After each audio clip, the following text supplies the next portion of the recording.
उत्तर प्रदेश के मुजफ्फरनगर में एक स्कूल में हुई घटना कहीं ना कहीं आज एक चर्चा का विषय बना हुआ है। और विषय भी इसलिए कि एक तरफ जहां लोग सद्भावना की बात कर रहे हैं, आपसी भाईचारे की बात कर रहे हैं, वहीं एक टीचर ने इस तरह का कृत्य कर दिया कि कहीं ना कहीं वो चर्चाओं में बनी हुई है। अब अभी जिस तरह की चीजें हो रही हैं, बात की जाए, राहुल गांधी एक यात्रा चला रहे हैं, राहुल गांधी लोगों से मिल रहे हैं, लगातार जो है आपसी सद्भाव की बातें हो रही हैं, वहीं दूसरी तरफ इस तरह की चीजें वो माहौल खराब करने में अपनी कोशिश कर रही हैं। अब हमारे साथ बात करने के लिए मौजूद हैं कांग्रेस के वरिष्ठ नेता एवं प्रवक्ता खालिद खान। उनसे ही जानेंगे किस तरह से वो इस मुद्दों को देखते हैं और आखिर उनका क्या रिएक्शन है इन सारे मामलों को लेकर।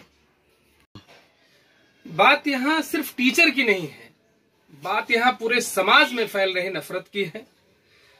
फर्क ये है कि ये बीजेपी द्वारा जो जहर की खेती की जा रही है, जो हिंदुस्तान की हवा में जहर घोला गया है, उसका असर शिक्षा के संस्थानों तक पहुंच गया, जो कि आज ये दुर्भाग्यपूर्ण है।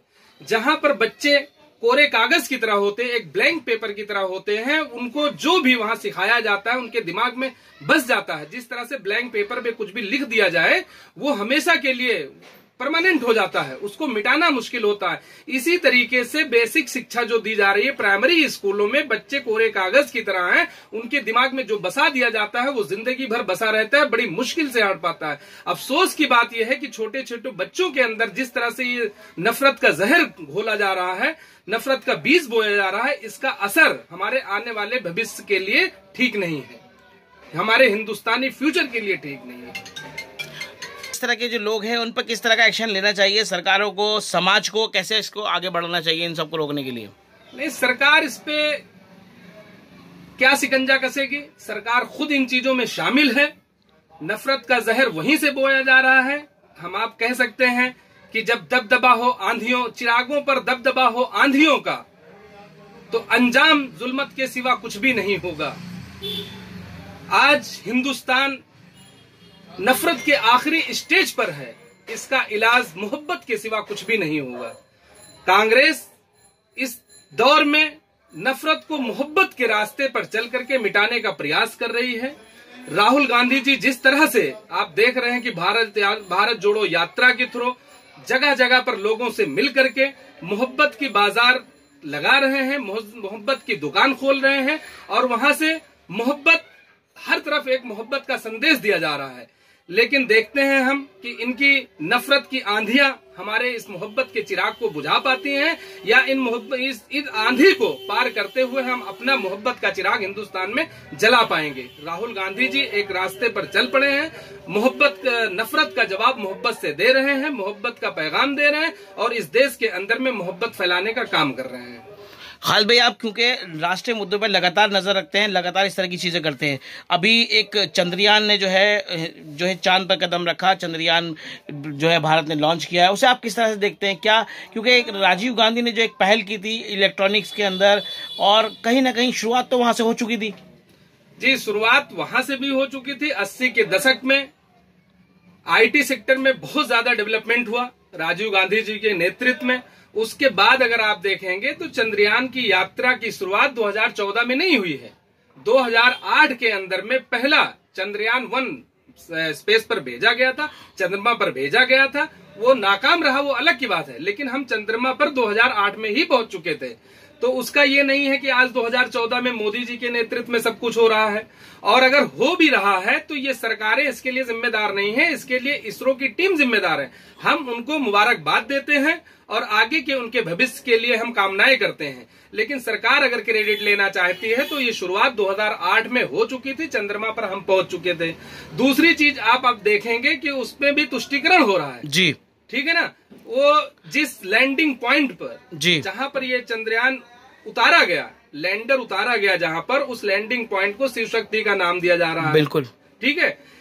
अब यहां पर देख लीजिए कि धार्मिक रंग दिया जा रहा है जी, जबकि ऐसा नहीं होना चाहिए। आप एक तरीके से शिव की शक्ति को सीमित कर रहे हैं। एक तरफ आप ये कहते हैं कि शिव के त्रिशूल पर यह दुनिया टिकी हुई है, और फिर आप ये कहते हैं छोटे से एक लैंडिंग पॉइंट को आप शिव की शक्ति का नाम दे रहे हैं। तो कहीं ना कहीं शिव की गरिमा को ठेस पहुंचाया जा रहा है, शिव की शक्ति को कम आंका जा रहा है, उनकी अहमियत को कम किया जा रहा है। और मैं तो ये कहता हूं कि जैसे मैं एक मुसलमान हूं, मैं अल्लाह पर यकीन रखता हूं, तो मेरा यकीन ये भी है कि जर्रे जर्रे पर अल्लाह काबिज है। हर शय पर अल्लाह ही काबिज है और अल्लाह के हाथों में ही उसका कंट्रोल है। Everything is controlled and created by God only. Everything is controlled and created by Allah only. हमारा ये यकीन है। तो अगर पूरी दुनिया, पूरी कायनात अल्लाह के द्वारा बनाई गई है और अल्लाह ही उसे नियंत्रित कर रहा है, अगर आप भी शिव को भगवान मानते हैं तो आपका यकीन ये होना चाहिए कि ये दुनिया शिव के ही जरिए चल रही है। ये धरती, ये आसमान, ये चांद, सितारे, सब कुछ भगवान का है। हमारा यकीन यही है कि सब कुछ अल्लाह का है। हर चीज पे कंट्रोल खुदा का है। आसमानों पर, जमीन पर, चांद पर, सितारे पर, पेड़ पौधों पर, हर शय पर अल्लाह ही काबिज है, अल्लाह का ही नियंत्रण है। अगर आप भी भगवान को इस तरह से मानते हैं तो फिर आपको ये मानना चाहिए कि ये पूरा चांद ही शिव की कृपा से है, पूरी धरती शिव की कृपा से है। फिर आप छोटी सी जगह में सीमित करके उनकी शक्ति क्यों आंक रहे हैं? इसका मतलब ये है कि ना तो इनको शिव की शक्ति में इनकी भक्ति नहीं है, ना तो शिव की शक्ति पर इनको यकीन है, ना अपने कामों पर इनका यकीन है। इनको सिर्फ ध्रुवीकरण करना है। हर जगह, हर चीजों में धर्म को जोड़ करके लोगों को ये एक तरीके से गुमराह करना चाहते हैं और अपना तुष्टीकरण, ध्रुवीकरण की राजनीति को आगे बढ़ाते रहते हैं। क्या लगता है देश का युवा जो है वो इस चीज को समझेगा?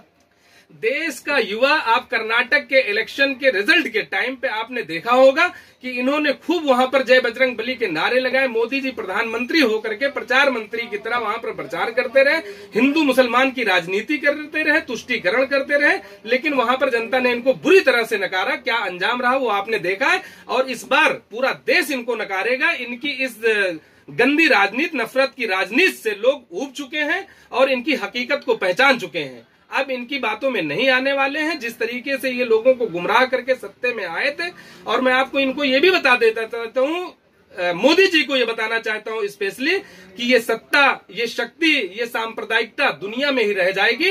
इनको थोड़ा सा ऊपर वाले से डरना चाहिए। ऊपर वालों से डर करके इस धरती पर रहने वालों के साथ कुछ बेहतर जाते जाते कर जाएं, इनके लिए वो बेहतर होगा। क्योंकि अब इन्हें प्रधानमंत्री तो बनना नहीं है, लेकिन कुछ इनके पास अभी अवसर है कुछ अच्छा करने का, लोगों को ये साबित करने का कि हाँ, हम नफरत नहीं मोहब्बत को भी पसंद करते हैं और ऊपर वाले के डर से ऊपर वाले के लिए भी कुछ इन्हें करना चाहिए।